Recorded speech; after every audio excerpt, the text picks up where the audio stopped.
I am here today to film a revision video for you.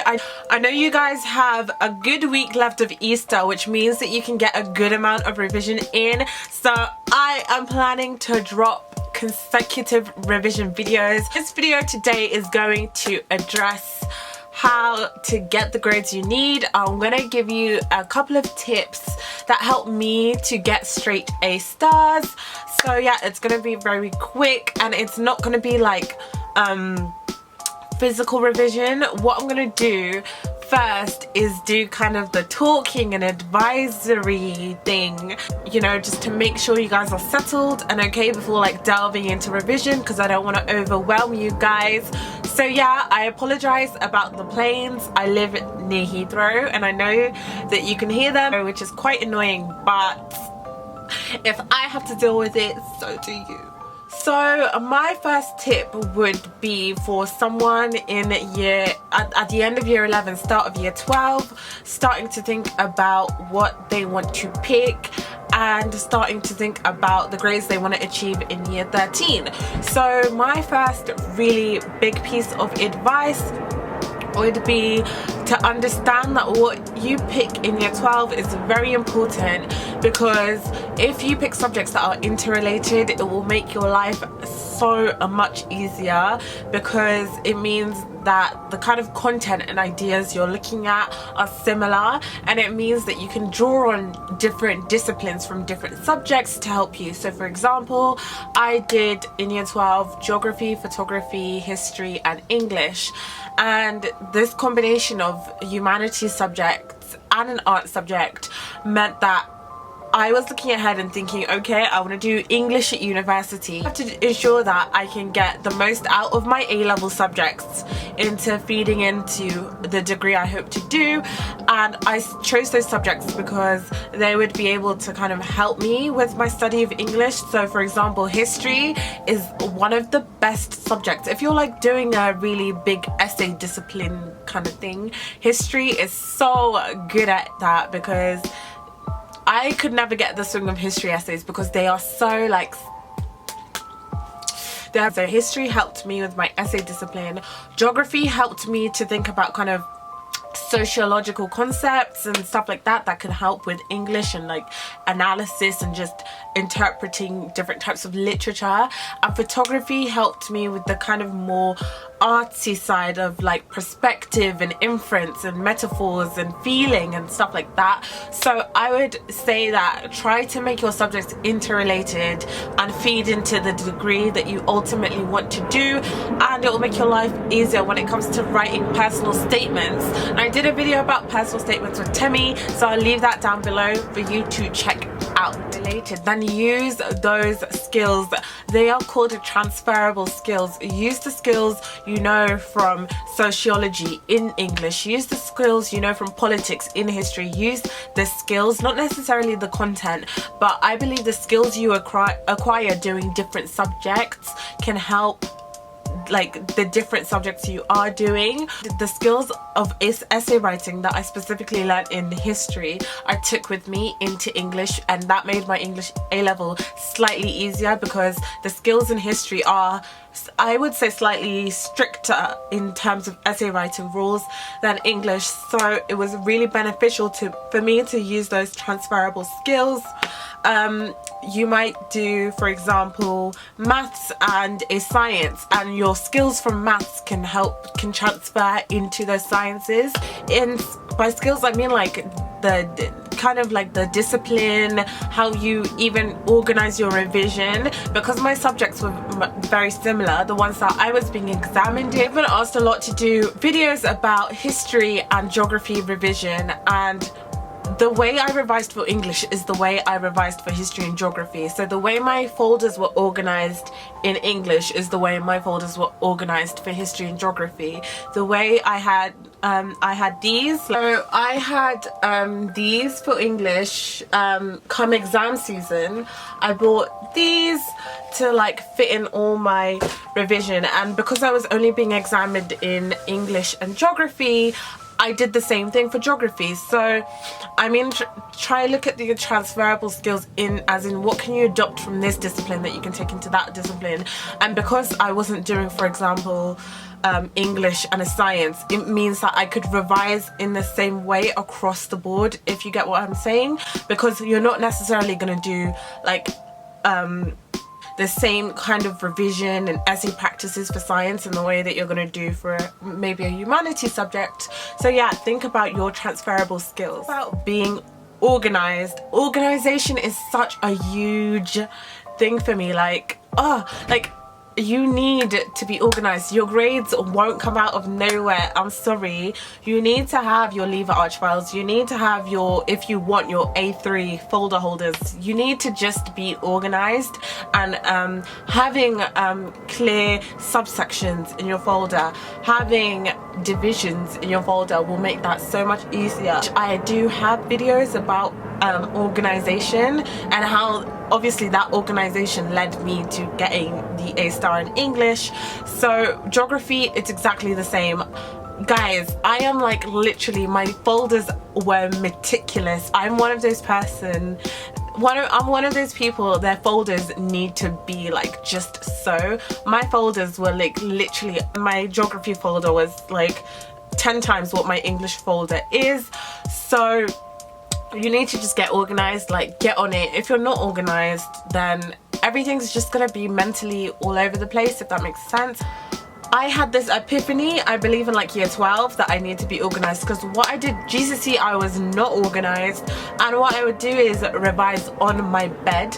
And I had an epiphany in year 12 and back problems, mainly because I had back problems. I realized, okay, I need to think of a new way to organize myself and how I'm efficiently doing work. So I went out and bought a desk, a chair, and a whiteboard off of eBay, some whiteboard pens and notice boards off of eBay, and I had to jiggy up my room. I had to switch up my room. So I will insert Snapchats of my old setup here.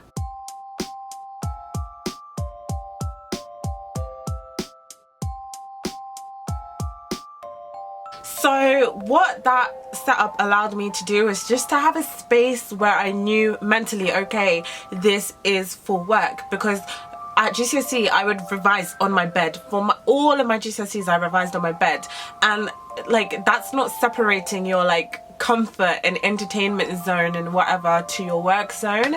So I realized I needed to have a separate place where I could just solely dedicate to work. Obviously not everyone has the means to be able to do that, or the space or the room. So what I would then strongly suggest is going to the library. Please utilize your libraries. They are good alternative study spaces, or stay behind at school, like I mentioned in my year 13 video, just to utilize other spaces so you have a specific space to do work. But yeah, that's what I did in terms of helping myself to get organized as well. I literally decided to dedicate an area of my room to kind of my workspace. Love what you're doing and to have confidence in what you're doing, because I feel like I was telling this to some year 13s the other day when I went to like give a masterclass about King Lear. I was telling them, you have to fake it until you make it. You have to be confident, and if you're confident, then it will like literally reflect in your writing. It will reflect in the way you convey things, and a confident person to the examiner is someone that then knows what they're talking about. So I think you just really need to work on your authoritative voice. So in essay writing, that becomes really important. Even in answering scientific questions, like just getting straight to the point instead of waffling, stuff like that, being really precise and concise. You have to adopt an aura of confidence, because that's how you will, trust me, it seems like one of those pieces of advice that's like, that's not a practical advice, how will that help me to get A stars?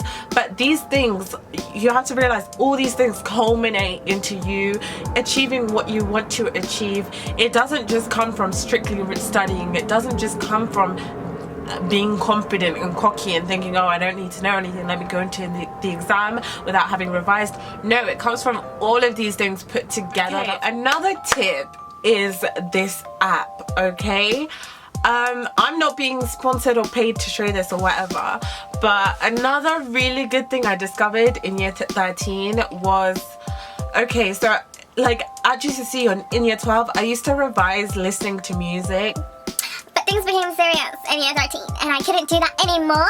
So I discovered that I love the sound of rain, and there's this app which I'll show you now. Okay guys, excuse my fat crusty fingers, but this is the app and I'm just scrolling through to show you the different settings and different sounds that you can pick. And yeah, I decided to settle on the sound of rain, and it's so good.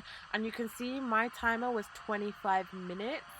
And what else you can do is that you can check your focus time to see if you have been like stopping it and pausing it a lot, and how long that you've been focusing. And also you can go on settings to adjust the focus time, set a break time, to include white noise, definitely, and to include focus goals. So yeah, you can just tailor it to your revision, which is so good. This app is everything. Wow. Try and get into listening to ambient sounds, because it's like they zoom in your concentration. I don't know how it works, I don't know the science behind it, but they do help to like just, I don't know, it's like, I don't know how to explain it, but they help to like zoom in your concentration. It's such a useful tip when actually taking information, when you're revising, when you're like, when you're highlighting things. You don't want to hear like other noise. As you can hear, I live next to Heathrow Airport and planes go by every 2 seconds, and I have siblings in this house. Some of them weren't doing exams, so they were free to make as much noise as they wanted. So it was important for me to be able to not listen to music because I'd get distracted, but have sound there that could block out other sound but help me to concentrate at the same time. Another tip would be to make sure you're sleeping right. Keep your sleeping schedule on time. It's messed up at uni now, but I was in the position where I was like, okay, like literally this is during when my exams were, so let's say the night before my first geography exam, and I hadn't finished all my revision.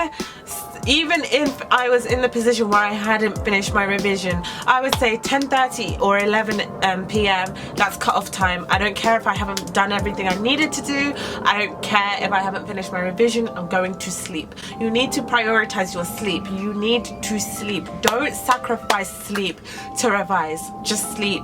Trust me. And then if needs be, wake up a bit earlier in the morning to do the remainder of the work. But literally I was taking no risks in terms of sleep.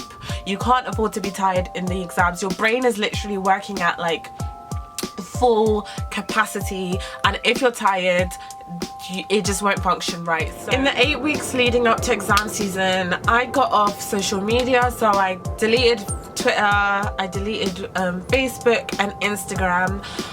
I think you really need to kind of step back from social media sometimes, depending on how much you're on it, how often you're on it, because I found myself like scrolling through Instagram for hours or Twitter for hours, and you know when you're scrolling and you're just like refreshing the page, there isn't even anything brand new there. You're just like doing it. It's almost like out of habit, and I thought that is so unhealthy and such a time wasting habit. So I cut off social media. I got off social media. I kept Snapchat, but I got off all the rest of my social media, and that made a huge difference because that just made me so much more productive and meant that I could just focus on revising instead of waking up and scrolling through Twitter for an hour. So yeah, I would suggest perhaps thinking about if you need social media. If you can't stay away from social media and you do decide to keep your phone, then when you're revising, hide your phone or just put it somewhere else. And yeah, those are the tips I have as to how I kind of went about getting straight A stars. And yeah, I just hope that you guys are doing well and that you're taking care of yourselves. So yeah, I hope that you enjoyed that, and I hope that it gave you some things to think about. And yeah, I'll see you later. Bye.